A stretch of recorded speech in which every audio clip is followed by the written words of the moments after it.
Hello, this is J.N.S, and I want to cover the topic of environments and epigenetics and how DNA can be turned off and turned on. So, I'm going to talk about the process of that.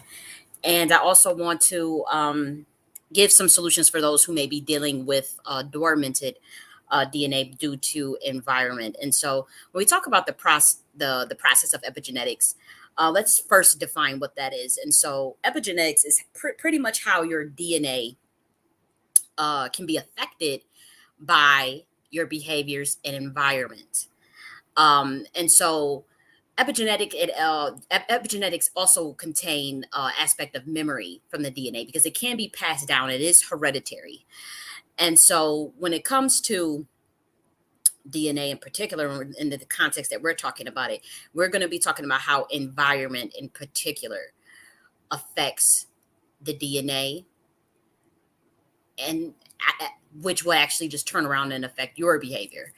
And so let's talk about the process of how this takes place. And so there is this chemical called acetylcholine, okay? And that is how you turn your DNA on or off, okay? And it's a neurotransmitter that's in the brain, it's a chemical. And obviously, that is affected by how we think or how we perceive our reality and our perspective on the world itself. And so, when we're talking about epigenetics in this context, we won't be talking about the hereditary aspects. I can't briefly touch upon that, particularly for Black Americans who have this epigenetic memory of our ancestors in a specific context in America. We all know what that is. That is our history of being enslaved in America and the traumas that we went through. That obviously affects our epigenetics. That's not just like me just, having like some social science theory. That is concrete scientific evidence. Matter of fact, let's actually pull that up. How slavery affected the epigenetics of Black Americans. And this is something that I think we all pretty much talked about before. Like we've been talking about this stuff for like 3 years, so I don't really want to labor over this topic. Epigenetics. It's probably you know it's Black Americans. Let me just get the study, and I'll share it. I'm not going to talk about it, but I'll share it while I'm talking about what I want to talk about. Genetic consequences of the transatlantic slave trade. Yes, I'll save that. Share screen. Okay. No, this one right here. Okay. And so obviously this has like some concrete evidence behind it, this idea of epigenetics and the consequences of how your traumas can even affect your DNA. Okay, so that's one aspect of epigenetics in terms of the memory of the DNA. Let me see if I can just. So here's the abstract. You guys can look at that while I talk about what I want to talk about. Let's see. I just want to. Yeah. And so that's that. But I don't want to cover the hereditary aspects of this. I actually want to talk about the environment. And so let's talk about it. When it comes to us, a lot of us have this unawareness of how impactful our surrounding and our environment can be to our goals and to our behaviors as well as to our very actions. And so it kind of goes unnoticed. Like I think we take it for granted. And believe it or not, environments they are charged with a certain frequency itself. Any environment, for good or bad. And in the context of which your epigenetics is turned off, your DNA is turned off. We're talking about in that context. That is most likely due to your environment. Now, that can obviously consist of people, places, and things. People, places, and things. So that means the five people that you interact with the most throughout your day, they are in your environment.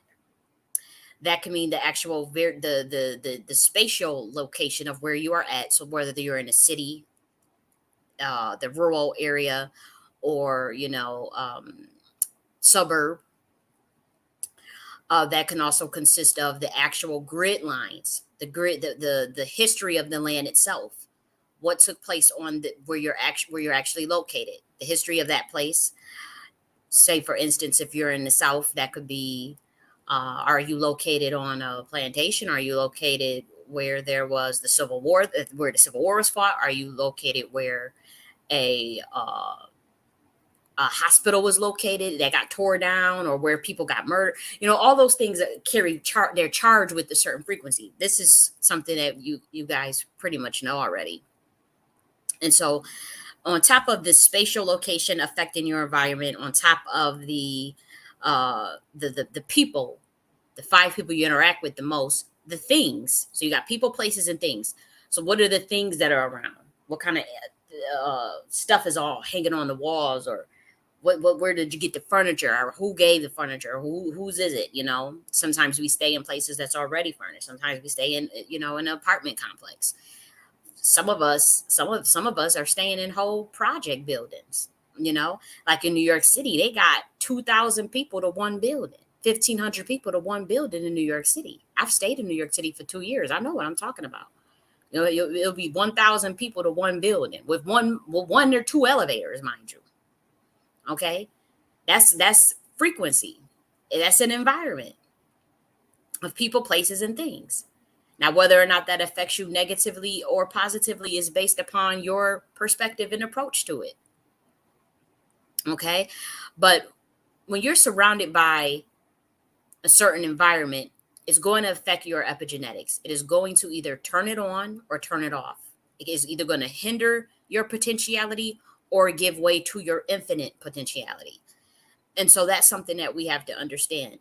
Now, if you are surrounded by people that are not on your vibration, that carry very negative frequencies, and they don't support you, they have envious tendencies, they they have a low vibration, they not really taking care of themselves, or they don't really have that no ambition, and even if it's your family, they are going to affect your epigenetics, especially if you're not aware of it. They are going to act upon your very energy marker and potentially shut your shit off in a way where the things you want to manifest and the things you want to do become undone because of the people in your environment. Okay. Now, that's why you have to always be aware of your closest people that are around you, that the top five closest people that you have around you in your circle. They must believe in your potential, and they should support you, and you should also support them. Y'all should have each other's back, and they should be having things going for themselves, and you should be having things going for yourself. These are the five people that you interact with the most. If you don't see that, then they are going to create a wave pattern that blocks the advancement of your manifestation or your goals or your IPU. Their energy, your energy is going to interact in a way where it's going to be brought down to a base level. It's going to be brought down to a medium, an average. And so if your vibration is really high and their vibration is really low, somebody's either going to leave the environment, because the two frequencies, they can occupy the same time but not the same space. And so either someone's gonna go from a high vibration to a low vibration, or a low vibration to the high vibration, or is if you guys are in the same environment but able to kind of avoid contact, you live in the same house, but the house is big as hell, whatever. So in that case, then the vibrations tends to mediate to the middle. And so I would say we should all, including myself, be taking a look at the top five people that we interact with the most. I had to cut a lot of people off. I had to cut majority of people off because I realized like their vibration was a mix match. It was a mismatch in energy. And that mismatch in energy was affecting what I wanted to do and the things that I want to accomplish.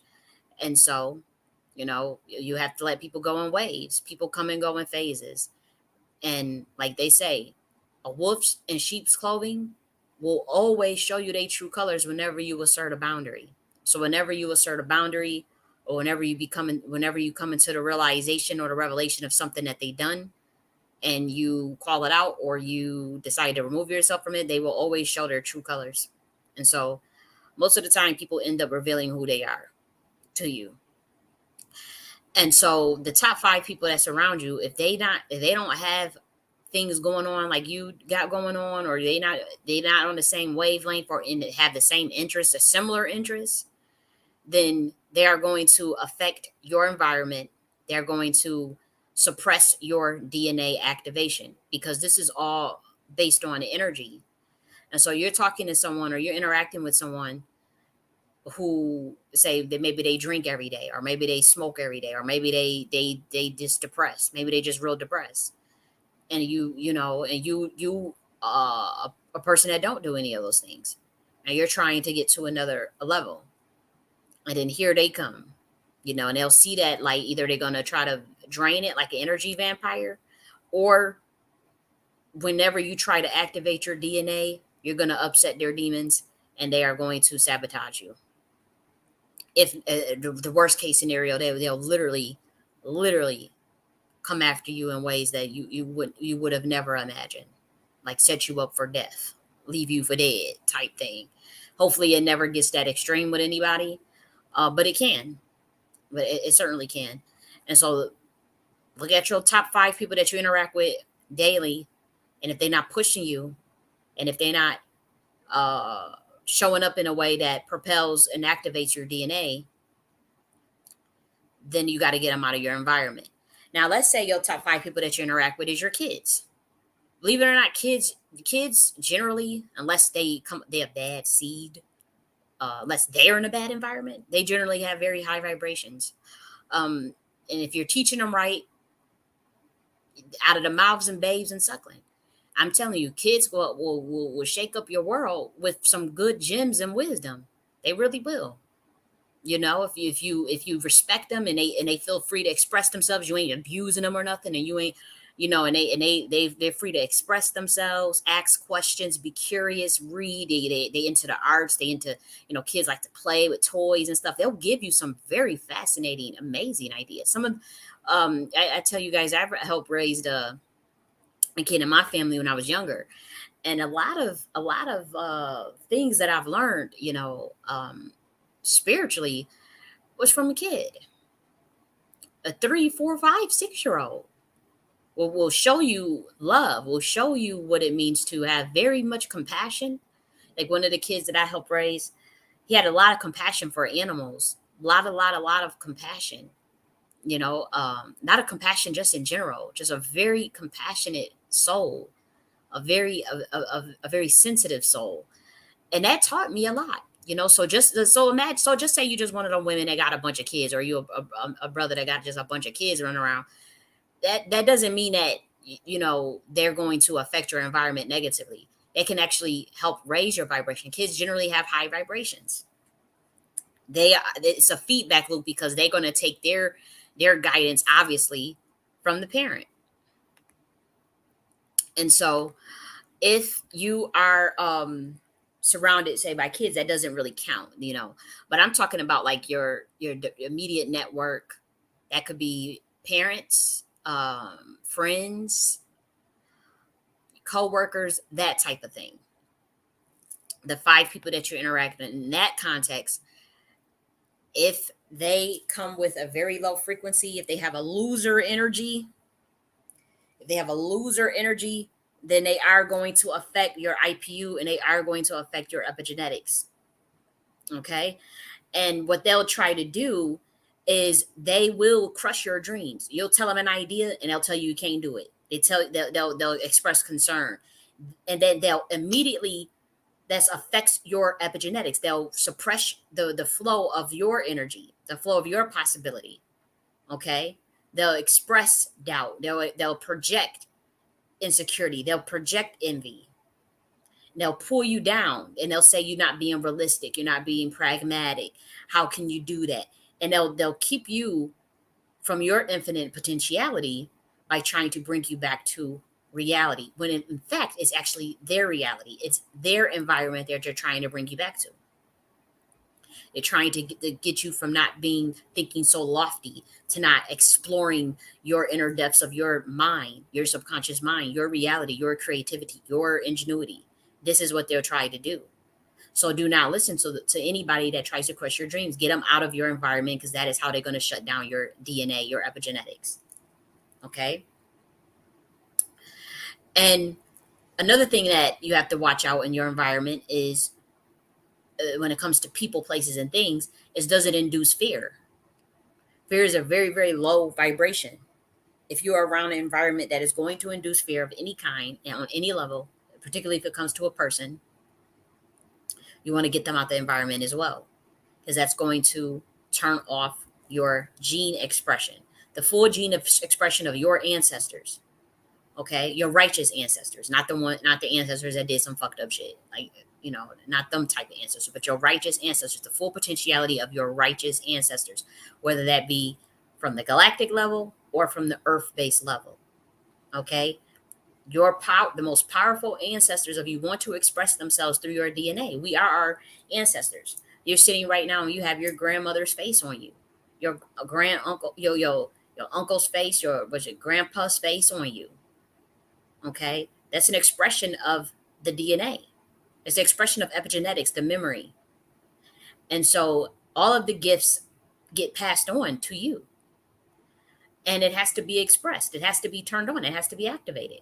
And the environment's going to affect that. So if you're around loser ass people that want to drink all day or party all day or smoke all day, or even if it's just they ain't doing, they don't even have to be used doing substances, but it could be anything.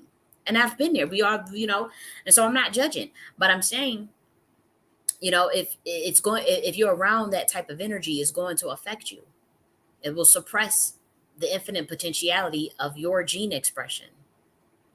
Okay.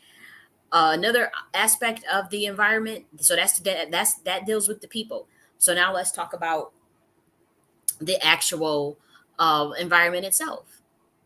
City versus urban versus rural versus the suburb. Which, is the environment conducive to you? Now that's more subjective, because some things work for different people. Some people, they get off on having that high energy, high active, fast paced lifestyle. They like to soak up the energy of other people. They like to be in big cities where there's lots of finance, commerce going, trade going. Like say in New York City. When I was in New York City, I didn't like it, but I did feel money. I ain't gonna hold you. Like, you could feel the energy wave of money. You gotta make money in New York City, obviously, to live, right? But you could feel like it's big time money up in this bitch, and that's what I felt in New York City. Every certain places you walked. Now, obviously, if you in the Bronx, where I didn't necessarily feel that, but when I was like in Manhattan, uh, you know, going past the Trump Tower, or going past, certain, obviously, the stock exchange, and was it Times Square and all that. You'll get that sense, and then you're around people who make money, right? You're in New York City. You go to Whole Foods or something, and you're around. You can see people, they just got off work. They got their suits on. You could feel that energy. You could feel that, and so with me, honestly, I'm not a city. I'm not. To me, I wasn't feeling it, but I have to say, I did feel that energy. And then in other parts, like when I was in Harlem, I didn't necessarily feel that. I felt that there was an oppression of the epigenetics of the Black American in Harlem. Yes, I felt that. And I stayed in Harlem. And so when I would be around my people, yes, they were doing some really good things. There were tons of Black Americans with their own business and whatnot. And, they were doing good. But you could feel that. You could still feel oppression, in Harlem. To me, they couldn't really see that. But to me, that affected my environment, because I didn't like being packed in like sardines, and 1,000 people to a fucking building and all that in New York City. I didn't like that environment. So I said, you know what? I'm a country girl. And I like quasi country. Like, I like to be where I can at least get to the city if I want to. But if I don't, once I want to, if I could drive 15, well, I don't drive, but 15, 30 minutes out, and get back to more of residential, more residential living, kind of like a country, a mix between country and residential for me. I still like it to look, you know, like a lot of woods and trees and whatnot. That's just me. That's just me. But some people, so you have to know yourself and know what kind of environment you thrive in. Do you thrive in the suburb? Do you thrive in the country? Some people thrive in damn woods. They like the off grid living. They like off grid. They like to be out there camping with a tarp, and they like that nice spring. And so the environment is also is what's going to activate that energy, because it's that, whether that be even just the ozone, just the radon and the oxygen levels around you, you know.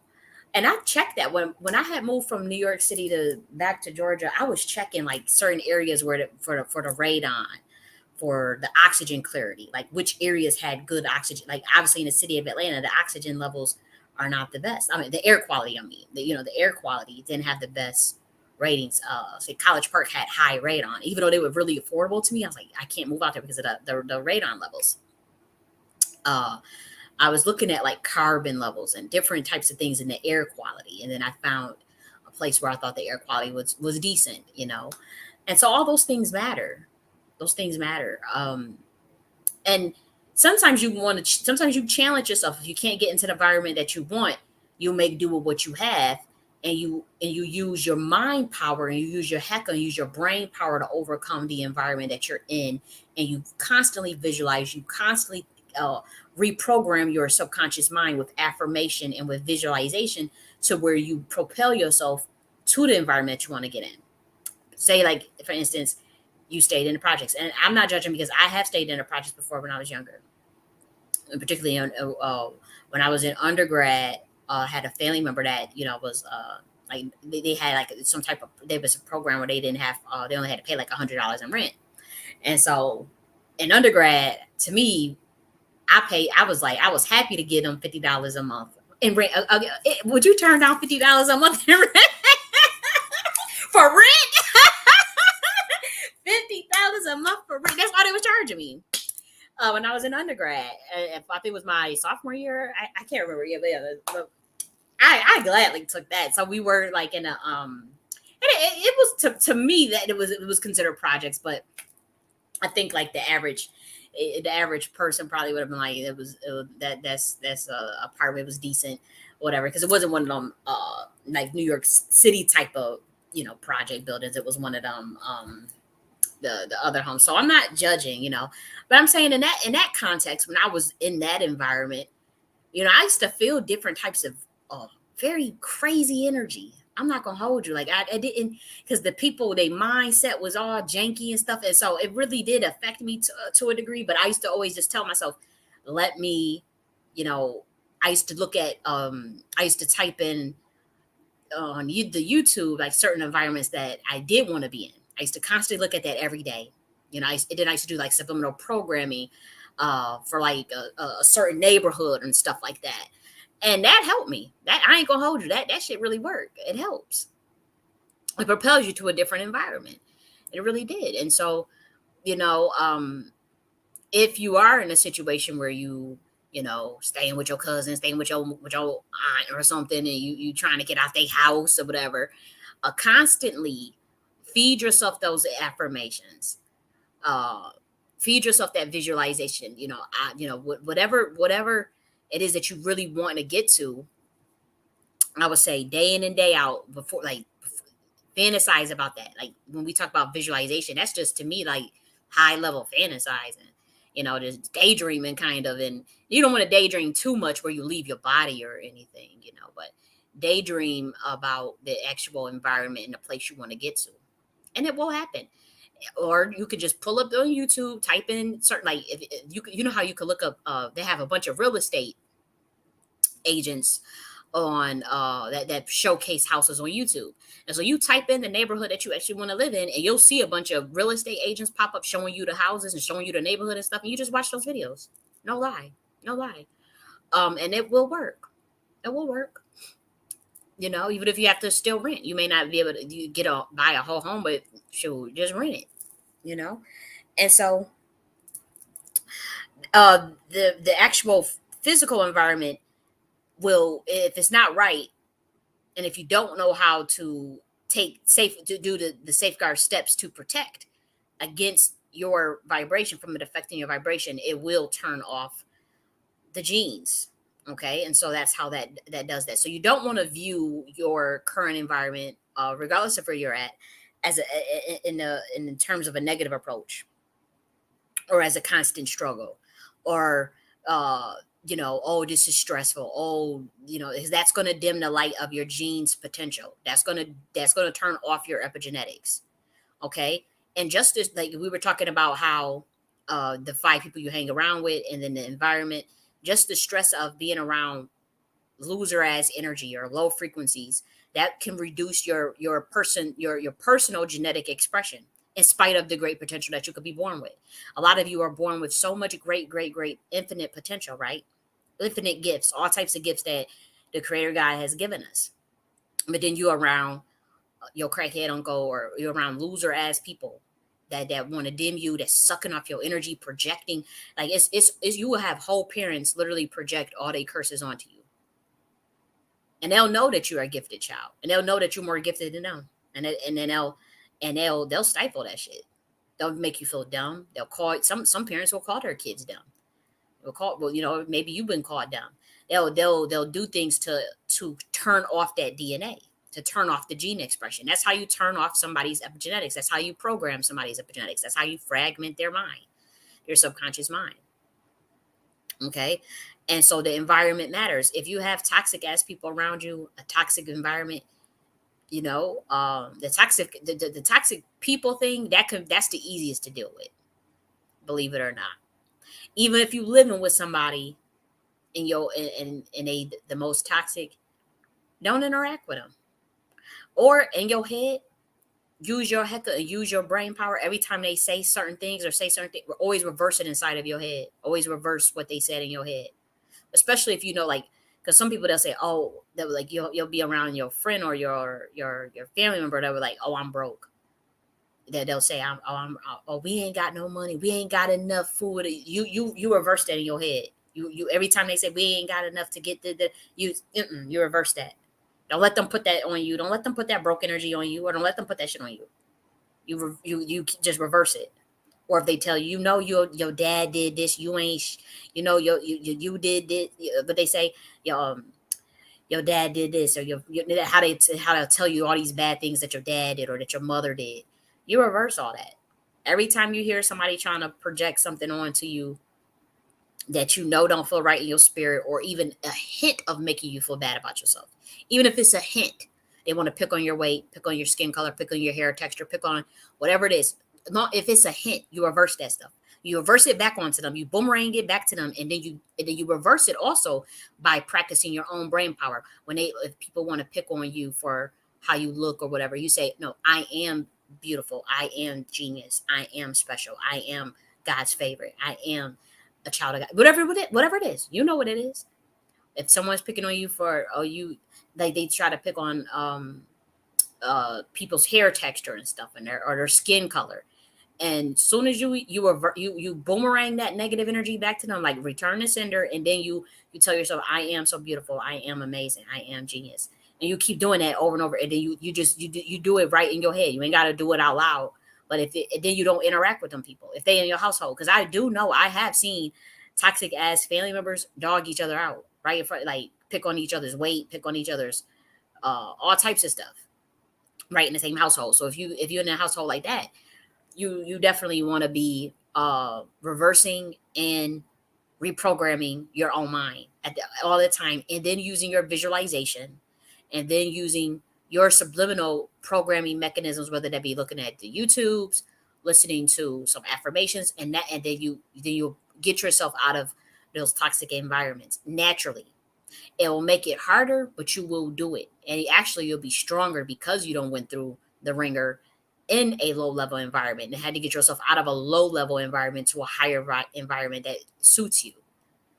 Sometimes those situations are a potentiator that can teach you a great deal of lessons. It's a catalyst for your ascension in consciousness. A lot of times, if you have to deal with a fucked up environment, especially if you were a kid and had to deal with it, especially if you were a child and you didn't have any choice, and you dealt with emotionally abusive parents, or the system, or your dad left, or those type of things. Those are events that can serve as catalysts if we know how to view it. Now, if you view it as a woe is me type of situation, or a victim mentality, or all things didn't work out, or you got this energy where you internalize the victim aspect of it, then you're not going to grow. You're not going to grow. And the worst spirit to have that can really prevent growth, and really turn off your DNA, really, you really want to turn off your gene expression of your infinite potential, it's usually the victim mentality and the entitlement mentality. Those are the quickest ways to turn off your gene expression, believe it or not. If you have a victim mentality, you are seeing the world as us against them. You are fearful, self-sabotaging potentially. Um, the victim mentality, it can really wreak havoc. It really can. It can wreak havoc. It can cause hurt people to hurt people. That's usually where you get a bunch of narcissists and a bunch of hurt people that that inflict all the traumas on the other people, and they don't even realize the effect that they so broken that they enjoy breaking other people. It's people that's like that in this world. It's hard to believe, but it sure is. It's deep. And so the quickest way to turn off your gene expression is the victim mentality and the entitlement mentality. We have to realize that don't nobody owe us anything after a certain age. You're a child. I understand that. But once you become an adult, this is what happens when we have shitty parents. We will try to make them responsible for our lives, even when we well and hell grown. 30 years old, 40 years old, 25 years old, 50 years old, still feeling this sense of entitlement and feeling this victim mentality based on what our parents did. Your parents are not responsible for where you're at now. Maybe when you was 5 years old, 7, 10, 15, yeah, sure. But now that we are older, they are not responsible, and you have to release that from them. That will save you years of therapy, just releasing them from responsibility. Stop thinking that they're responsible for you. They're not, and they're not going to be. And that's why you had the situations where you see, you see the situation with Monique and her son.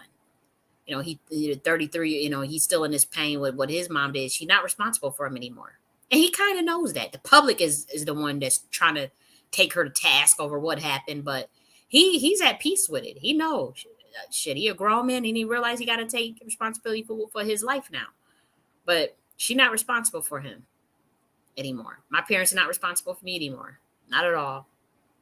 And once you release that burden, and once you accept that will really, really, really save you some years of therapy for any trauma that they have caused, because now you are responsible for your healing, and you are responsible for taking yourself to the next level.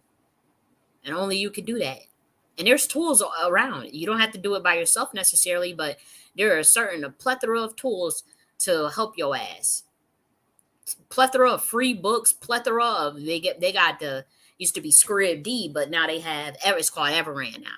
You pay $11, you got access to a limited amount of books. You don't even have to go to the library no more. A limited amount of material, self-help material. Obviously, you got the free videos. They got all types of if you don't like to read books, they got the app where you can read a 5-minute they'll give you the summary of a real self-help book or something, and they'll give you the summary of that shit, like $3.99 a month, and it take like 3 minutes to read it, 5 minutes to read it, and they'll summarize like the most poignant points and deep stuff. So say if you need to have that encouragement about self-help or shadow work or change an environment, business, you can get a subscription where they just gonna give you the 5 minutes of the real popular, really good books. and you can keep it moving. Or you can just listen, you go on to YouTube and practice some of them subliminal programming affirmation things for free. So they got so many tools out here for people. So it's really no excuse, but you have to put in the work. Now that's just the lightweight stuff. That's just the baby stuff that anybody can do. But that's going to help you reactivate the epigenetics to turn, if your DNA, if it's turned off, it's going to help you turn it back on. Okay, and the quickest way, believe it or not, to turn on the epigenetics and the DNA of your infinite potential is gratitude. That's the quickest way to do it. Gratitude and knowing, know thyself. Now that know thyself concept is a little bit more advanced because it requires some deeper work to actually know thyself. That requires the shadow work, that requires your meditation, that requires some studies, studies of some sciences regarding mentalism and regarding Heka and subconscious mind and all that stuff. So that the know thyself component, that takes a little more work, but the biggest expression is gratitude. The biggest way to do that is gratitude. Every day you wake up, you can find something you're grateful for. Certainly, even if it's just life, but it's something you could look around right now within your vicinity, and you'll see something that you're grateful for. It could be your bay leaf. Right now, I'm looking at some bay leaves that I got laid out. Maybe I'm grateful for my bay leaf. It could be some of y'all got really nice phones. Got an iPhone, you know. Maybe you're grateful for that your phone. It could be anything, but you could find something to be damn grateful for. Oxygen that you breathe in. You got fresh water. You got a toilet. You know, sometimes you don't know what you got until it's gone. You got a toilet. Some people don't even have a toilet. The Black Americans laid out a rag on the Africans in Nigeria for not doing open defecation. They do open defecation in certain countries. You can't do open defecation in America. You get in trouble. You get arrested. There's toilets everywhere. They'll take your ass in the toilet. Certain countries, they ain't got toilets. They shit right outside. Pull their pants down, ass out. Not no tissue, no nothing, and take a shit outside. I can show you the videos. You could go Google it yourself if you think I'm being dramatic. You go Google it yourself and you will see certain countries with people shitting right outside. Cars going by and everything, right on a highway. No lie. And so there's plenty to be grateful for if your ass is in America. Or in some of the other countries. Europe, was it? Certain countries, what was it? Certain countries in South America, in the Caribbean, they got plenty to be thankful for. Certain countries, even in Africa, in South Africa, Kenya. You'll be grateful if you stayed in Kigali, Rwanda. And they don't have all them problems like say that some of the other countries there. And so I'm not trying to shade Africa. I'm just saying I saw what I saw is out there on the internet.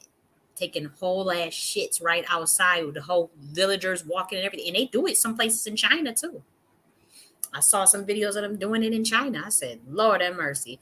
Nonetheless, that's tangential. Yes, gratitude. Expression of gratitude, that's going to turn the genes on, get the prime mind. And then obviously the next one is your visualization. See the future and be the future. You got to feel it in every fiber in your being. Feel it and know it. That's why they say you can believe it, you can achieve it. If you, what they say, it's a verse that they used to say. Ask and it will be given unto you and all these things. That's real stuff. That's real stuff. It's real. And so that's how you would turn on the DNA. Okay. And so if you are a person that got great potential, like I was born with very great potential, but I didn't have the greatest environments growing up. I had an okay environment. I wasn't abused sexually or anything, or I used to get, sometimes I get a whooping, but like I wasn't even really getting like, big old whoopings or anything like that, you know. But I just had, I was in a foster care system. And so I kind of felt, I had an excellent foster care mother who ended up adopting me. So, I don't have any complaints on that aspect. She ended up dying 1 year after she adopted me though. So that was unfortunate, very unfortunate. But, just the traumas of going from one environment to a sudden, adjust. It was a big adjustment, and then when she died, that was another big adjustment because I'm still a young kid when she died. And after like 1 year after she adopted us, she was gone. And we had been with her. We were, in foster care, it's only supposed to be there for like 18 months or 12 months max. That was not the case with us. They let our asses stay. I don't know if we got. I don't know what that was about. I don't know how the state finagled that, but we were there for years with one foster care mother. That is very uncanny, very unusual, and is not the norm. We were there for years, years upon years upon years, with the same foster care mother. And this, they worked it out that way. They worked it out that way. That was a lot of my whole foster care experience was very, very rare. Again, I think I talked about that where I thought it was like Christmas. I was like, like, as when I was in high school, I was thinking like, dang, like foster care was like, I can't believe they had some like a great program like that in America. That's what I grew up thinking. And then when I got older, that's when I realized like, yo, my experience was very, very uncanny compared to everyone else's. Um, like I started realizing that they actually do like covert trafficking, like foster care system. They be trafficking kids, But I did, honestly, honest to God, if I had to deal with that, I would tell my story. I did not have to deal with nothing like that. I had one foster care mother who ended up adopting me, and then she ended up dying, and then we ended up going to one of my adopted family members after she had passed, who was married and and worked, and we it was a middle class upbringing for the most part. But when I was with my biological parents, we didn't have it like that. We were kind of, I remember staying in a homeless shelter with my parent as a young kid. So that's what I mean by the environment when I was younger. Like it was kind of like it just, you remember that kind of stuff kind of paralyzes. It kind of leaves a trauma mark on that you have to get through. And then the stigma of being a foster care kid, that kind of stuff that's what I mean by like my environment wasn't the most, but it definitely wasn't the worst. I have to say, I really don't have much to complain about because again, we were well taken care of in terms of food, clothes, shelter. You know what I mean? Christmas, Easter, that type of thing, Thanksgiving. So it wasn't that deep. Like I would never try to make myself like a victim. Like, oh, because it's like you throw two people in the same environment, same conditions, and their approach to life will be totally different. And I'm talking from experience, and I'm not gonna get into all of that, but it's wild. But I definitely dealt with situations where my DNA was being turned off and suppressed due to environment, of people, places, and things. The people around me, the environment itself, and the things around, the actual things. And so that's what you want to pay attention to. Okay. And so if you have that infinite potential, you have to remember there's a verse where it says, "For he that hath, to him shall be given, and he that hath not, from him shall be taken even that which he hath." That's Mark 4:25. That means a poor environment can not only limit your opportunities, but it can actually bind the expression of potential in DNA. That's how serious it is. A poor environment can actually shut down your DNA. Even if you got infinite potential, gifts. And I've seen so many people with so much talent and so much gifts growing up, and they fall to the wayside because of their fucking environment. Genius kids, genius Black American kids go in motherfucking jail. You see them as kids, they geniuses, but as they grow in their environment, as they got fucked up crackhead mom and all that stuff, and next thing you know that they fall into the system. They in jail. They got a record. They didn't had it. They didn't became a teenage mom. So I've literally seen this, and a lot of that is the system. And a lot of that is targeting of certain bloodlines, and to prevent the expression of DNA. This shit goes very deep, and some people get a reward for. They'll know whose genetic expression is very powerful. They'll know the bloodline that the person belongs to. This goes for a lot of Black Americans, and what they'll do is they'll sick other family members on them. So usually these are family members that have convicts, criminal records, or crackheads, or um, they'll people who want to get out of a deal or get like a shorter prison sentence, or whatever. They will actually contract for hire through various. I don't want to get this is too deep. I don't want to go there. I don't want to go there yet. But they'll hire certain family members to suppress another family member's DNA, and they'll get a reward for it. They can get a car, they can get gift cards, they can get various things that they'll pay, and your family will be in on it, and you won't even know. They have to suppress your DNA, and they took a deal to do it, literally, literally. To prevent you from getting to a certain level, because say the government will know, or certain people in certain secret societies will know who you are, and they'll pay people around you to suppress you so bad, to drive you to self-destruct. They'll put spirits on you to drive you to self-destruct, whether that be for you to off yourself, to unalive yourself, for you for them to be able to discredit you, put you in a mental hospital. That's why a lot of Black Americans, very genius Black Americans that we grew up with, and we see them now, and they're in a mental hospital, and we're like, what the hell happened? A lot of times that was a setup. That was a occult rituals that was being done on them, as far as mental illness, quote unquote. Or they'll set you up for you to be killed somewhere. This is real. And so when we talk about the epigenetics, some epigenetic markers are so fucking powerful, where you'll have agents on you. There's like Tupac. He was on a watch list when he was 7 years old. So was Malcolm X's grandson. He was on a watch list. Malcolm X's grandson was on a watch list when he was 8 years old for his whole life, mind you. And that was my friend, Malik. I had talked with him the day before via internet. The day before he had died, he had told me he was dealing with some depression. At that time, someone with his baby mom and his kid or something.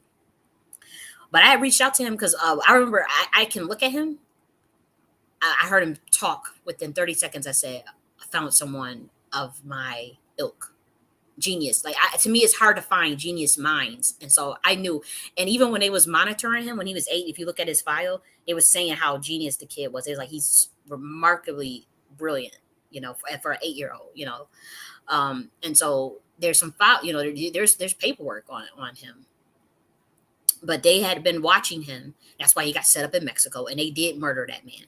2 months before that had happened, the FBI had detained him and at the airport. And so he was definitely set up to be killed. That was a murder, assassination rather, because he was going over to the Middle East, trying to make alliances, because he was Muslim, trying to get alliances for Black Americans. Okay, that's obviously, they thought that was they felt that was very threatening, because he was meeting with certain people and giving speeches about the things that we had went through and that we were going through in America. A lot of people don't know that, because again, they stopped letting stuff grow wings and grow fire. So they shadow ban a lot of stuff, but he was doing that. Like, you could probably find these videos on YouTube. This is Malcolm X's grandson, by the way. And so they started to like kind of shadow ban a lot of that stuff and whatnot. That's what they do now, is like, okay, just don't bring attention to the algorithm. Don't promote those kind of things, because they don't want the type of situation with another Khalid Muhammad and another Malcolm X and another Francis Crystal. They do not want that kind of stuff. So if you're talking some real shit or you got some real game, unfortunately, you're gonna get just like me. My information is excellent. There is no way that you could write 18 books. I've written 18 books in less than 3 years, with very unique information, copyrighted information by federal copyright law, like the Nakhti philosophy, whole philosophy systems, and my shit is shadow banned. And I don't think it'll always be that way, but there's a suppression of intellectualism, very raw, authentic scholarship, authentic energy that want, like, especially if it's uplifting, if it's anything that is threatening to the matrix in terms of raising vibrations of humanity, promoting love, promoting justice, promoting equality, promoting high consciousness, it's done. You're done. If or if you're exposing something, if you're exposing truth, if any truth teller, that's what they're going to do. Okay, and so that's what Malcolm X's grandson was doing, Malik. That's what he was dealing with, and same with Tupac.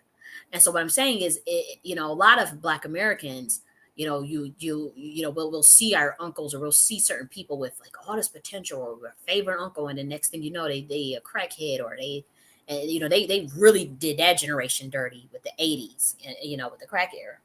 It was all by design. They're very much aware of the bloodlines of the Black American, especially in certain states, even certain cities. And so they monitor us like like like a hawk. And unfortunately, what they've been doing is getting some of our family members to be in on it, to monitor and help. What the family members would do is pretty much sacrifice you. So what happened with Kanika Jenkins. Okay, they will hire. They'll have the family in on it. Okay, this is what happened even with my family. This is what's happening to people, and to suppress the expression of the epigenetics, to suppress it, to make sure that you don't awaken, or that you don't awaken other people, or that you are so suppressed where your light is dimmed to where you don't don't manifest the things you need to do, or don't even believe in yourself enough to do it.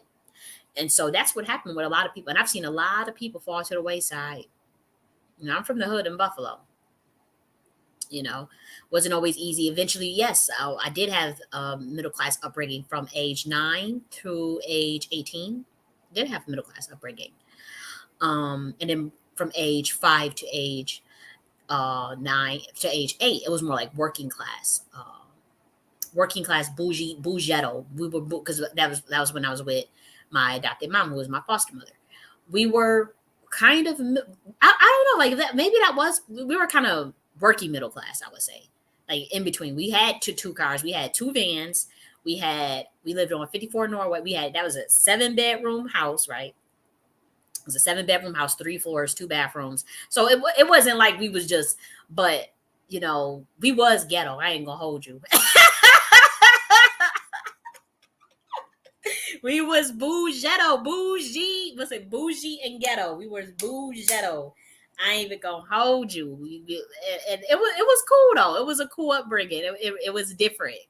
It's better than what I had before when I was with my biological parents, because they were struggling. They were targeted. Unfortunately, they were targeted. It's a targeted bloodline. I'm not the only bloodline that's targeted, and by that I'm talking about my individual family's bloodline. My individual family bloodline descends from again, it's a tertian order, very powerful bloodlines from the royal priesthood, royal military priesthood. And so that bloodline is targeted because it is the bloodline of a certain order that goes back thousands of years. That's just my individual family. But there's so many other Black Americans bloodlines who are targeted. Soon as you come in, and they'll hide the genealogy or do things to your genealogy to where you can't even really find, you won't know. That's why they don't like to promote genealogy. That's why they don't promote it, because they don't want you going digging around and see, oh my gosh, I'm related to, or I'm a descendant of. They already know. And then they like, yeah, that person is related to George Washington, or that person is related to the president. That person is related to the fucking Roman emperor. Okay, these are all Black Americans, mind you. That Black American is related to, and they'll know this shit like at real high levels, right? The CIA, governmental levels, just trying to monitor all of the Americans, and they'll be like, they'll find some, a crackhead uncle around you, or and they'll pay. I'm telling you, and they'll pay like that, and that to watch and to sabotage your ass, and they'll get a gift, and they'll get a reward on the back end from the government to do it too. I better wake up. That's why they talk about, like, you got a whole bunch of people on Reddit and on Kira talking about they targeted individuals, and they talking about they family done turned on them, they family done gang stalked them out. They not lying. They not crazy. Not by a long shot. Not by a long shot. Thousands and thousands of people saying the same thing. Come on. Come on. It don't work that way. Where there's smoke, there's fire. And so this is what is happening. Turning off of the epigenetics. They want the epigenetics turned off. That's why they wanted Tupac's epigenetics turned off. They said, "Oh hell no!" Shot Shakur's auntie ended up in the Black Panthers. Oh fuck no! This nigga gonna grow up talking about what did he do? What the hell did he do? Soon as he got the chance, he was talking about the thug life, and he talked about Cali. But what else did he do? He made a change. He said, "You know what? He said, I done made all these other people millions. Now it's time to make ourselves millions. Now it's time to put our community on. They got money for war, but can't feed the poor. Hold your head up, mom. What was it? Keep your head up." And Brenda's he started talking all this consciousness. Oh, the rich is gonna eat the poor is gonna eat the rich because they not. He was on this. He started talking like Yeshua. They said, "Oh shit, oh shit." Broke the MK Ultra. They said, "Oh shit, what we gotta do? We gotta set it all up." He a hothead. He bust back. So we already got some ammunition where you can set him up and make it look like a beef. Make it look like he beefing with the West Coast and not the West Coast. Was it the East? What was it? Biggie at the time, and it was collateral damage. Biggie was collateral damage and all of that. They weren't really targeting him. Tupac was the one they wanted. I said, "This nigga, oh man, he breaking the oath about kill Illuminati." And this is what they do. And believe it or not, that's what's happening. That's what happened with MIA. She was tracked. She gets with the Brofman family, son of a billionaire, right? And now she's being tracked by the government where you won't let her leave for 15 years. They got all this paperwork all fucked up. She thought she would hit the jackpot when she got with that nigga. He had all this money. It was the worst nightmare. And she knows it. She knows a lot. She keeps, and she talk at a high level. A lot of people can't understand her because their vibration, because they know they play a different game than the average. A celebrity that has occult knowledge, esoteric knowledge, plays a different game than the average American. And then they pay a bunch of other people to say that the person is crazy because they don't want the rest of the public to see the truth that they are saying, if there's any truth in it, right? But with her father's a revolutionary. Her father's a freedom fighter. Then she goes on talking about freedom fighting for groups in Africa and groups in her Palestine and all this stuff. Shut her down. She ain't talking about paper planes no more. She ain't talking about a swagger like us. She talking about some other shit. Shut her down. And that's what they did. And the biggest way they did use to shut her down was to do the racist. She's racist thing. They know the Black Americans out because Black Americans was the audience. And as soon as Black Americans heard that, you don't got your base no more. So they had that all worked out where they can discredit you and all that stuff and shut down the DNA. But they're tracking the DNA, also tracking. So her environment got fucked up. She was with come on, we can study that. But they realized that, okay, father was a revolutionary. Father wouldn't shut up. Father was willing to die fighting. And her mother, she got that same spirit in her. And they know it. It's the epigenetics. And there's so many other examples of that. It's not even funny. And there's so many people that, and again, you don't have to be famous. You do not. They'll know. You won't know. You'll be related to, obviously, there's so many Black Americans that do their genealogy now, and they're realizing, they're related to British kings, King George and King James, and they related to the founders of that started the Masons and the Knights Templar. They related to these motherfuckers. I am, and all this stuff. And then you'll be like, and it'll come through the bloodline. It'll come through the epigenetics. And one day you'll break your damn MK Ultra, and then you'll be singing like a canary of all the sciences and all of the energies and the knowledge from your DNA, from your righteous ancestors, gonna come out pouring like a canary. You won't even be able to stop it. And the next thing you know, they activate the program. The matrix activates the program. The government activates. They done damn woken. What we gonna do? We gonna kill this motherfucker, set him up, lock him up. We gotta trump up chart. What we gonna do? Put them in a mental. What we gonna do? We got to do something because they know too much.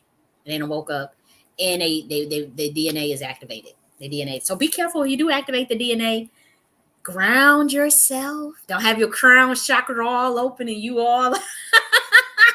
If you do end up activating your epigenetics of your ancestral memory, and you do your genealogy, and you got sense of knowledge of self, and you really knowing yourself, and you're doing your meditations, you're doing your affirmations, your visualization, and you just feel like you can just calm the seas and calm the storms and bring the earthquakes. If you had that moment, keep it to yourself. Do not tell any motherfucking family members, because you don't know who the government them paid in your fucking family to set your ass up or to report anything that you say to them.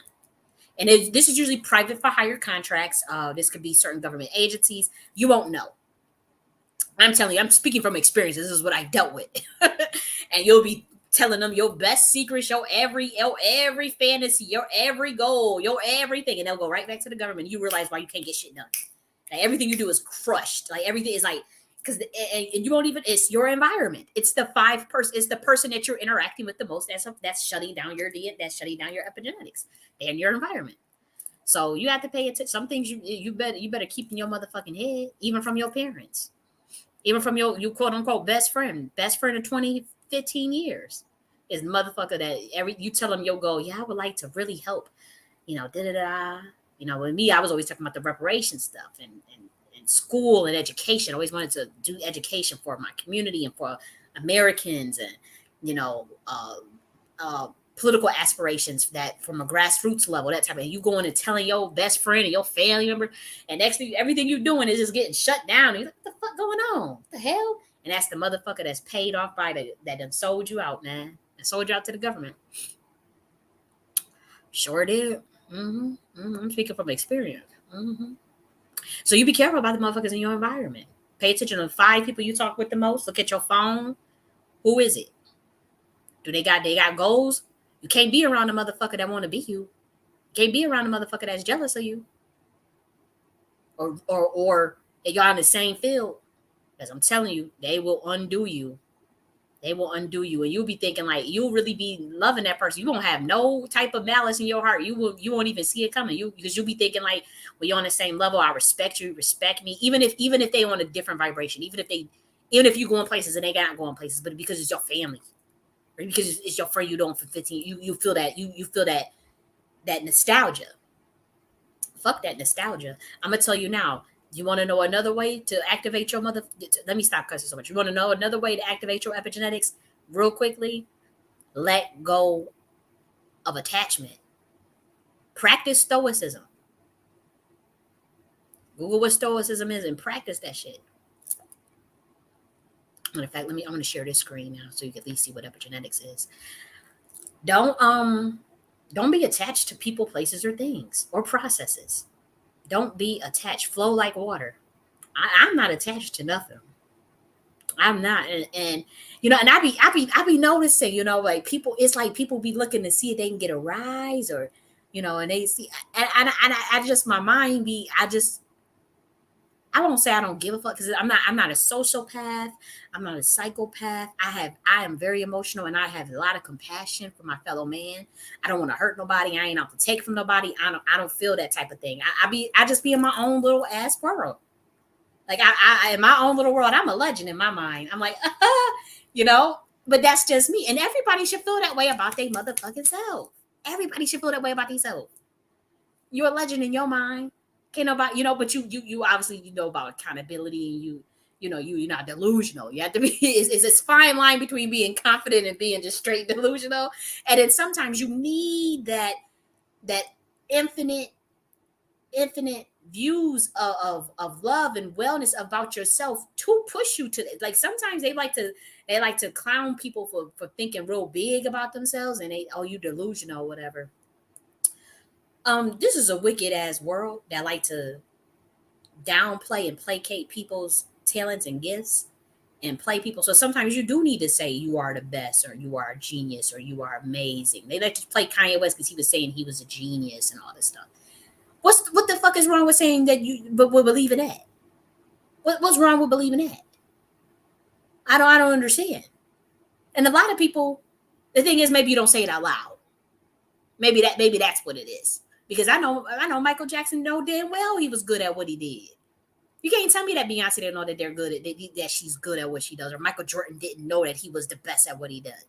Yeah, he said it in his head. He probably didn't say it out loud because then the rest of the weekend, the rest of the low confident humans are going to try to bring you down to size and peg you down. So you can't express, you can't say that because it's uncouth. Or they say, oh, you're arrogant, or you're showing off, or whatever. So I get it. Maybe it wasn't wise for Kanye West to say it out loud. Maybe you have to say those things in your head, and I would encourage you to say it in your head. You don't need anybody else to co-sign it or validate it, anyways. So it should be said in your head. It should be said in your head. But every day you wake up, you do say you do tell yourself that you're beautiful, that you're gifted, that you're talented, that you're amazing. Why not? Ain't nobody else gonna do it. And if they are gonna do it, if you do have people in your life that do it, keep them. Not yes men, but people that really support you and people that really see you for who you are and they appreciate you. If you got people like that in your life, keep them around. Because most of the time, ain't nobody gonna give you your flowers until you dead, and then everybody gonna act like they care about your ass, show up at your funeral and act like good and well they was talking about you, good and well they didn't like you, and just show up and act like they was your best friend or something. So, you know, watch your circle before they hurt you. And that's what I had to learn. That's what I had, and I damn sure know that. One day when I get to the positions that I need to get, I'll tell my story. But pay attention to your circle before they hurt you. Okay, and that's the environment. Are they gonna turn off your DNA or turn it on? Okay, watch out. Watch. If you around a family member and everything you do to keep getting sabotaged, or you can't get nowhere or whatever, or even if it's your motherfucking spouse, you'll be surprised. You'll be surprised who's getting rewarded, who's getting gift cards because the government, there's these certain contract for hire, private investigations, intelligence agencies, community citizen corps, community watch that's getting paid by the government to watch monitor certain people and if your family members, they get a reward. And so it may not be reflected in the bank account, but you'll see, they can always some magical way they always get a new card. They always find a way to get a new card. They always find a way to they always got fucking credit cards or gift cards and shit. Or they always have new gadgets and shit. You pay attention to that. You pay attention, but again, don't just be paranoid. Like, are they constantly monitoring you or constantly pay attention to the questions they always asking you? And that type of thing. And if you're getting sabotaged by them, or if you notice that they put you down, like sometimes they have to keep, again, it's a suppression of the epigenetics, so they'll say things to keep your confidence down. Pay attention to that. If you're around them and your confidence is down, or if you're around them you pick up a bad habit. Like there's literally people in my family that I would get around them and I would have to drink. I don't drink anymore, by the way. I don't drink. I don't smoke. I don't do anything anymore. But in the past, like I would be around certain family members and I literally always felt like a compulsion to drink. And I would order the DoorDash, alcohol, whatever, to come and deliver it for me, whatever, go to the liquor store. This is around this individual. And I realized they putting that psychomancy on your ass. Psychotronics. It's called psychotronics. It's a real shit. CIA studies psychotronics all the time. I better wake up. That's why my shit is so shut up, because I know too much. Like that report that they released about the CIA remote astral projection and gateway synchronization of the brainwaves. Do y'all know that? And I'm going to get deep. Y'all can believe me or not. I don't care if you don't believe me. Before that came out, before that became public information, I know how everybody is going viral for sharing that all on Twitter. Like for some reason, do y'all know years ago, somebody sent me that file magically. Obviously, it's not magically. But that file magically showed up in my Google Drive. No lie. Before it became common knowledge, I'm telling you, it was in my, and I didn't go and save it, because now you can get the PDF for free, right? I didn't save that fucking PDF in my damn Google Drive. Why would I say, like, you would remember that. That shit was just literally, and no lie, it was in my Google Drive. I got scared, so I hurried up and deleted it. I said, "How did this get in here?" And I freaked out. And then I said, "You know what? Let me not freak out." But I remembered the title because I have a photographic memory. So I read the title and I remembered it. And then I said, when I stopped freaking out so much and stopped being scared, I went back and Googled what it was, and then I said, "Oh, from the Department of Defense, from about the gateway synchronization and astral projection and remote viewing and all that stuff. All that shit is real." And I know for a fact that I know family members in my family that can do that shit for a fact, and and you do too. Most of y'all that's watching this, that will watch this, y'all will have family members that can do that shit too in your family. And yes, they will psychotronic. They'll send psychotronic thoughts to your ass, psychic thoughts. They'll you won't even be thinking about drinking, or you won't even be thinking about doing a bad habit or smoking weed or whatever. And next thing you know, you get around them and you want to light up, and you want to smoke or something. You want to. I'm telling you, they'll be putting that shit on you. They'll touch you, give you a hug, put all types of shit in your head. You get around them, you losing your money, spending your money a lot. Yeah, yeah. Pay attention. Pay attention to your close environment. Turn off your epigenetics, so to prevent the expression of the full vitality of the infinite being that you are. This is what people are doing around here. Psychotronics, psychomancy. Mm-hmm. I don't play that. And it is a form of MK Ultra to a degree. It's a lesser form, but it's certainly a form. And so this is how you turn on or turn off someone's epigenetics through the environment. People, places, things, and processes. So don't get it. Don't be attached to people, places, and things. Don't be attached to nothing. I'm not attached to nothing. I'm not attached to nothing.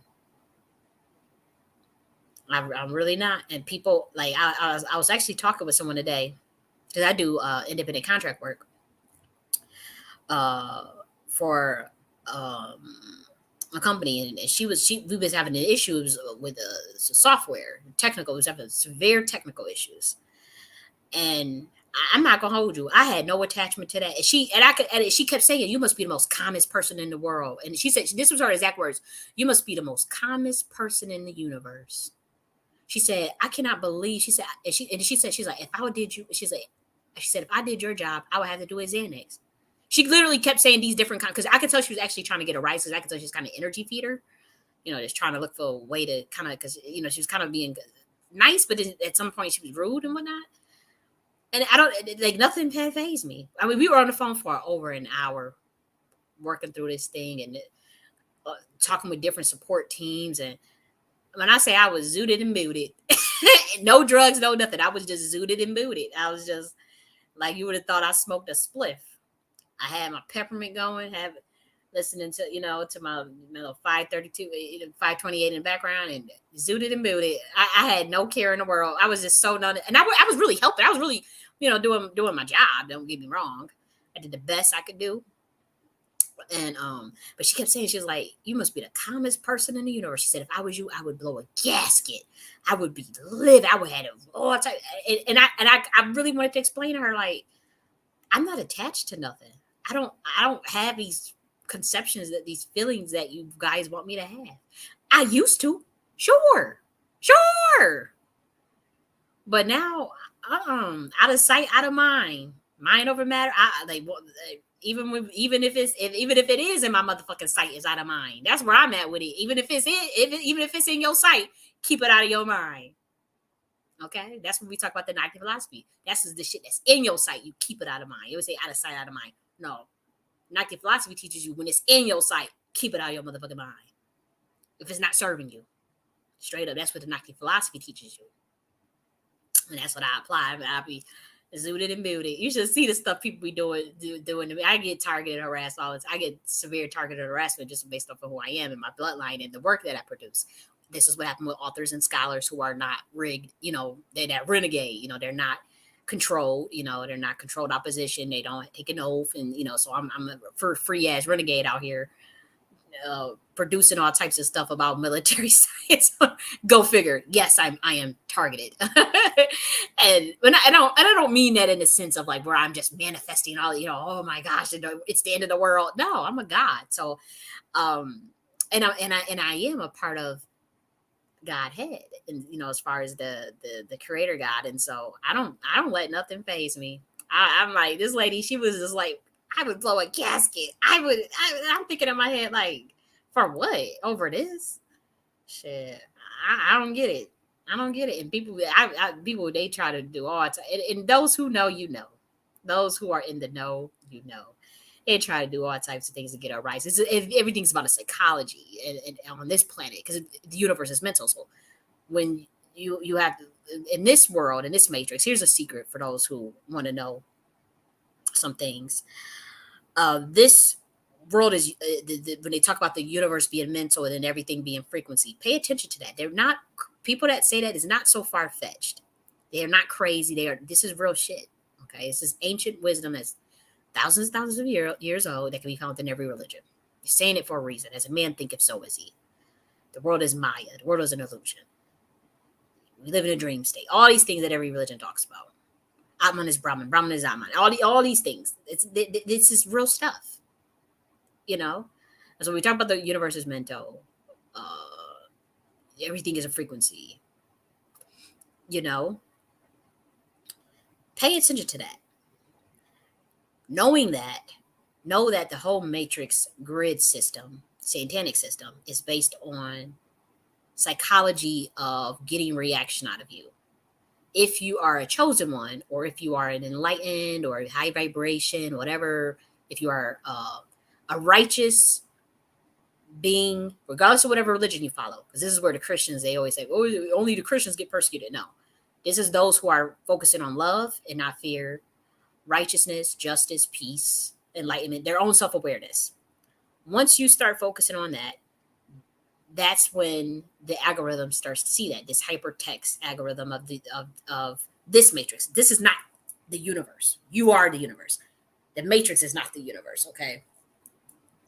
And that's when you start to see them always looking for ways to get rises and reactions out of you. Everything is about getting a reaction out of you. If it's really extreme, like say you have a certain bloodline, like say like a Tupac, then they can try to set you up either to lock you up or for death. And so with Tupac's case, they studied that. This was high level psychological operation on the military, above the level of military, above the level. Seriously, this is how deep this is. And it's all psychology, because they are very much aware that the universe is mental. David Icke tried to tell you guys how the CIA was ran. For whatever reason, these Americans, you won't listen. I don't know what the fuck that's about. You guys won't listen to him. You listen to him more though. But he told you that it was based on, when he talked about it being ran through astral dimensions, and you guys will not listen. That is why you have the problem that you have. You should listen to that. That man is not crazy. I know for a fact that's how it's ran. And it's much deeper. It's much more deeper stuff that I know. It's deep. And so when you're running around and you realize that there's people trying to always get a rise out of you, or antagonize, provoke, or, you got to pay attention to that, because they want a reaction out of you. Because here's the thing, man, I don't even know if I should be giving this information out. Study the story of Job, where you could do everything to Job but kill him, because he won't turn on. That is an algorithm program. It's a hypertext algorithm program that certain group of interdimensional beings program part of this matrix with. I'm not saying it's the only program and it's the right program and it's the only religion. I'm just saying that that's the one that they have been using. It's a computer program. It's deep. It's a part of the matrix, but that's one that that's the psyop one that they run for the program of who they would decide will become a targeted individual. This is the program they ran on. They run on certain bloodlines, one to suppress epigenetics. To suppress the epigenetics, okay? There's other programs, obviously, in existence, of course. I just know that that's one that they use. And then you if you know what I'm talking about, for those who will go through it and you realize, like, damn, why does it always seem like something, it's usually to break the spirit of the person, and so that they can time loop. This very high level ancient technology that's been perverted in terms of getting studying how to get a person to self-destruct through mentalism, through their own doing, to suppress the epigenetics so that they can time loop back into this matrix time loop system. And they've been doing this for thousands of years. It's coming to an end, but this is exactly what Yeshua was coming to try to teach, to talk about what he was talking about and got killed for. That's what he was, and if you study, a lot of these texts are nothing but psychology books. They're grimoires, right? But a grimoire is a psychology book when you think about it. A grimoire teaches you certain rituals and actions of what to do with your subconscious mind,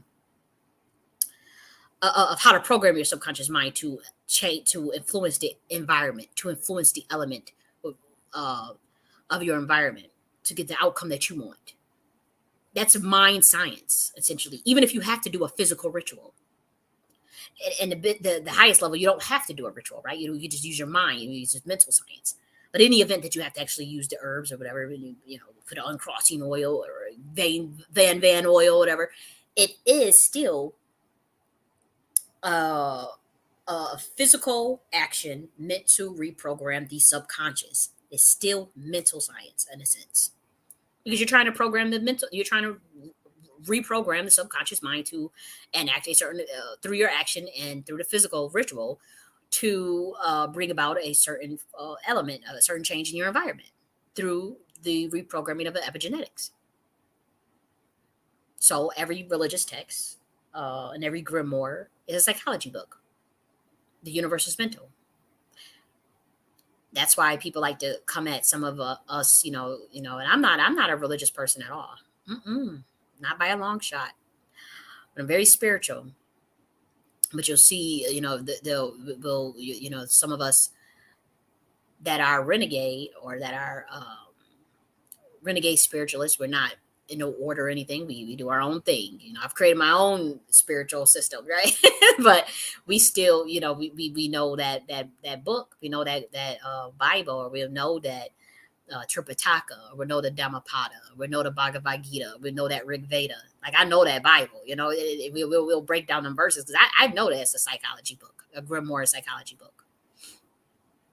That's a very powerful psychology book because the universe is mental. And these are things that the authors of this, whether they were the authors of or not, or whether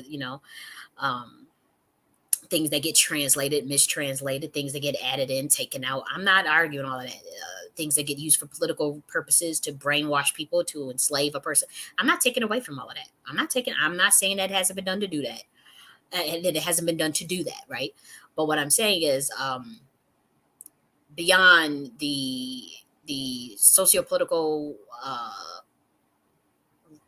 restructuring of the book itself, beyond that, for me actually being a descendant of the bloodline of the creation of that whole system, and I can only speak as a descendant of the bloodline of that created that, who you guys would call the Sephardic Moor, the Hebrew Moor, whatever. I know from a royal bloodline, I know for a fact that it's a psychology book, and it has hidden codes and hidden meanings that I would say the average human wouldn't even know. It's a very powerful book, and so you can't shame me into putting it down. Mm-mm.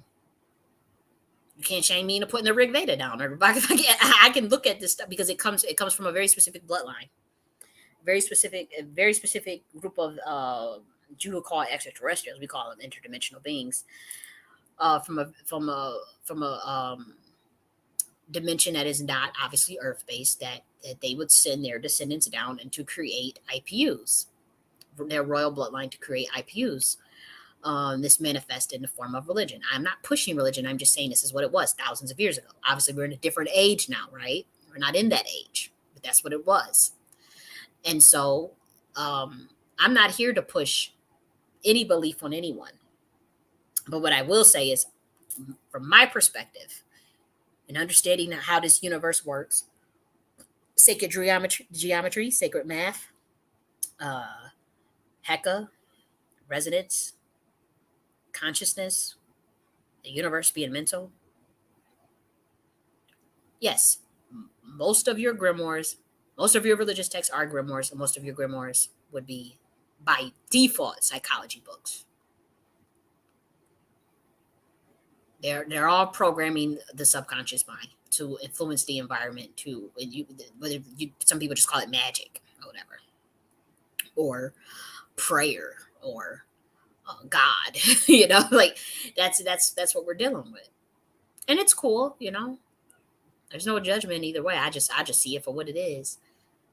I see it for what it is, especially with this story. That story with that Job thing, and how they got this thing set up for those of the quote unquote chosen ones. Yeah, better. If you a chosen one, or what you would call a TI, like you the bloodline of Yeshua, and you see what happened with him and John the Baptist, and and King David, and you see. But if you really want to know how to deal with, really want to know, I'm gonna really give you another key. If you really want to know how to deal with being a chosen one and being what they quote unquote call a TI, study Solomon, because that he was that. They put him on that list too, but you see how he rigged the game. You see how, and nobody's perfect. I'm not saying what he did was right or everything he did was perfect, but I'm saying how he took control over the Derma-urge and the archons. Okay, I'm speaking in the code. Study how he took control of the archons. And I'm not saying you go and get you a ring and go and deal with 72 demons. I don't deal with demons. I don't deal with hell. I don't deal with anything of a low governing force. I only deal with the heavenly realm. I only deal with the heavenly realm. I just won't go there. That's just me. That's just me. I'm not a demonologist. I'm not a. I just don't. That's just. It don't resonate with me at all. It just don't resonate with me at all. I did have visitations when I was 22 years old. I've had visitations from beings from that realm, and they'll give me some, because some of them are very, very, very intelligent. They'll give you some information and keep it moving. If I've had visitations when I was 22 years old of a message that was sent to me by both two beings from the heavenly, one from the heavenly realm and one from the hell realm, visited me when I was 22 years old and gave me a very, very powerful message. And it's still true to this day. And I'm 32 years old. That was 10 years ago. And I was unconscious. They came and they gave me a message. And they let it be known. For those of you that's wondering, like, how's she talking all this stuff? How she give out all this information and they ain't dead yet? They both gave me a message and told me what was up. Told me what was up. Told me what was going to happen. Told me what was going to happen. I think I shared that. But they made it very clear. They said, you got to choose your side. Nobody going to choose your side for you. We ain't going to choose your side. But based off of who you are, based on your bloodline, based on what you know, based on what you came to fucking do, either side you choose, we have been sworn, just based off of the balance of the universe, to protect you. Both sides. Literally both sides. And it's been true ever to this day. And I did choose my side. I chose the heavenly realm. I may come off like a renegade as much as I talk my shit or whatever, but I chose my side.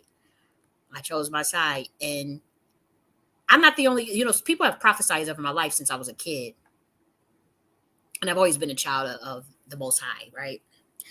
But I'll never forget a family member had told me the same thing. That I didn't even tell them this. They said, for whatever reason, it's not worth it for the other side to, whatever, for this side, for the hell realm, for whatever reason, it won't be worth it to keep going after you. Now, I'm not saying they haven't. They do. They come for me. They do. They come for me hard. Those of the lesser realm, the lesser knowledge, those who are of that realm but don't have the knowledge or don't know what the fuck is going on. I'm talking about the higher of those realms, the beings with actual knowledge. They don't. It's the lesser ones, the lesser ones, I'll say. But yeah, it was revealed. It was revealed that angel, one of the. I don't want to get too deep. But it was a dream. I'll just say that was a dream. And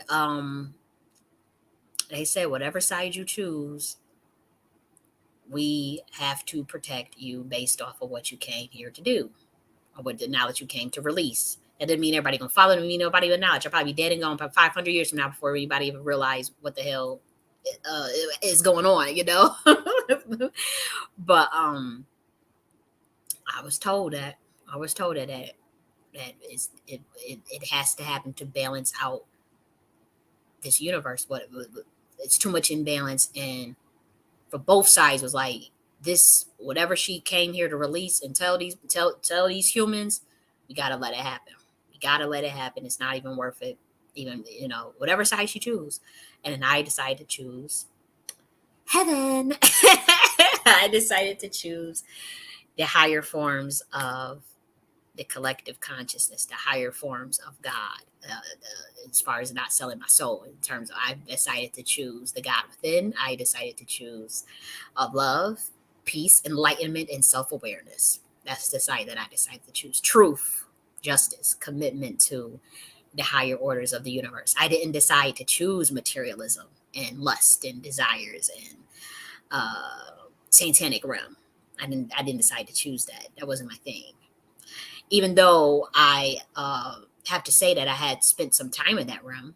Like they say, it's a brother. His name's Ross Smart. He says spirituality is for religion is for those that's trying to escape hell, and spirituality is for those that have already been there.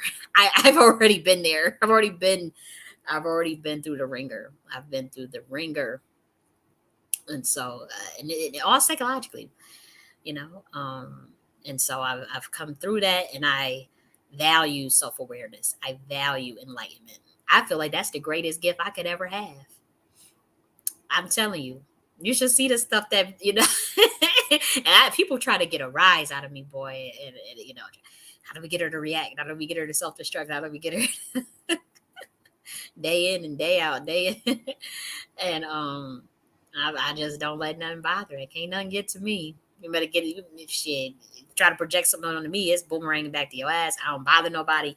I got a lot of love in my heart. I got a lot of peace in my heart. I don't fuck with nobody. I just like to chill. Watch a little movie, read some books. I got with a Kindle Unlimited. Read me some books.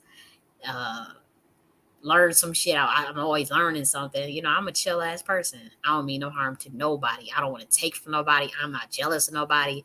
I just feel like I want everybody to win. I want myself to win. And but people don't feel that way about me, and that's sad. That's very sad. And same with other people. It's a lot of good people left in this world.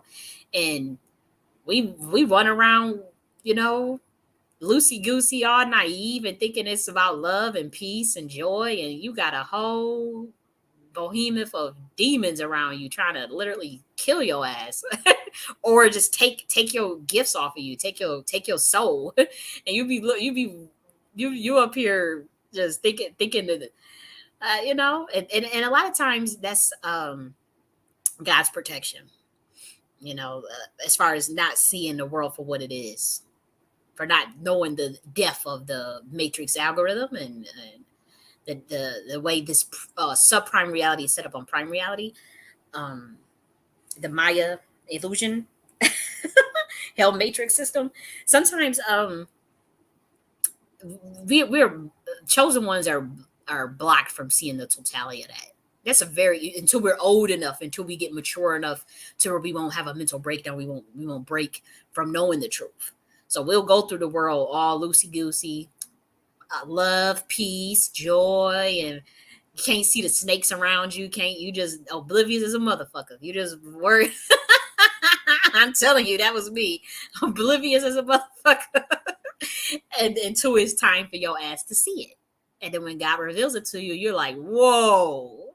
You don't even think you're gonna make it. And then you end up, God give you the tools to navigate the system, to even reprogram it. To glitch it, to crack it, to turn it on its head, to manifest from it, So it's all good. Even if you do know the truth about it, you can glitch this shit. You can crack this shit. You got an advantage. And they know you got an advantage. That's why they spend all this time trying to turn off your damn epigenetics, trying to turn off your DNA. keep your DNA on through your high-powered, high-science mentalism, thinking of good things, of thoughts about yourself, changing your environment as much as you can. If you can't change your environment, always give yourself positive affirmations, positive visualizations before, even when you go to bed. Think of a beautiful environment that you do want to be in. Make sure you follow up with some action, even if it's just 5-10 minutes a day. Especially if you're depressed. If you're a depressed person, sometimes that's all you can muster is 5-10 minutes. But if you're not depressed, you can do more. But if you are depressed, if you suffer from depression, just do 5 minutes towards your goal of what you really want. 10 minutes a day. And that way you won't feel, it's a micro mini goal. And then every time you spend that 5 minutes daily, they'll add up. It will add up, and you will bring yourself up out of that depression, especially if you do your affirmations and visualizations. Play your solfeggio frequencies. Play high-ass frequencies. Get your sage. Get your Palo Santo. And if you can't, say you're living with people and they say, oh, you can't do no smudge, you can't do no Palo Santo in my house. You get you some essential oils, and you get you the sage essential oils, you get you the Palo Santo rue essential oil, agrimony oil, and you make your little spray bottle. You get you some spray bottle, you spray it around. Even if you can't, if they say I can't get no essential oil, you get fucking sea salt. And don't just sit up here like a sitting fucking duck. We in spiritual warfare, man. And if you don't want to put the spray bottle and spray it around your room and stuff because of the smells of the essential oils, then you put the oils on your motherfucking body. You get a carrier oil and you mix it together and you start making your own, oils and stuff. Or you could just go and buy some uncrossing oil or, the different types of oils that they got. They got the agrimony oil. What is it? Fiery waft protection oil, Saint Michael oil. You go in. You go in. Don't be afraid. And also, if you don't got none of that, you better get you that You better get you a Bible grimoire. You better get you a Bible and start reading you some of them Psalms out of that bitch. Oh, I cannot believe I said that. So disrespectful. I gotta stop being so ghetto. Forgive me. You better get you a Bible and start reading. I don't mean to be disrespectful because I know some people that's really feel like I can't believe she did that. I'm so open minded, but I have to understand my audience. I didn't mean that. You better get you a Bible and read them Psalms. That's what you better do. God forgives me. Humans don't forgive me, but God loves me. I know. So I already know because I know I have. One time I was saying something similar to what I just said, and oh my gosh, I had a family member went off on me, and I'm like, I know they listen to my stuff, and I'm like, man, you know, but nonetheless, you better and so take action. Don't be inactive. Activate your epigenetics. Don't let your DNA get shut down due to your environment. I don't care if you're in a damn crack house. I don't care if you're in a project somewhere. You got enough to go on Amazon and get you a damn crystal or something. Get you a selenite crystal, get you a black tourmaline or obsidian crystal. You got enough on Amazon. You got $8. I know you do. Even if you're in a project, you got $8. You go on Amazon and you get you an obsidian tourmaline bracelet or something. Don't just be a sitting duck out here. Raise your vibration. Don't let people try to deactivate your epigenetics. Don't let them deactivate your DNA. Okay? Because we need as many soldiers. We need as many righteous people on this planet as we can to raise this vibration. So we need as many. Yes, it's an individual process, and it don't matter what anybody else is doing. You got to focus on yourself. But it's a good damn thing when there's other high vibrating people on this planet. It is an excellent thing when there's other people that are not depressed, right? That are not in fear, that are not self-loathing. We need good vibrations because that obviously is going to change the whole environment of the planet. If you got that happening. And so, yeah, I'm going to get off here. I think I talked enough. Okay, I'm going to talk to y'all later. Bye.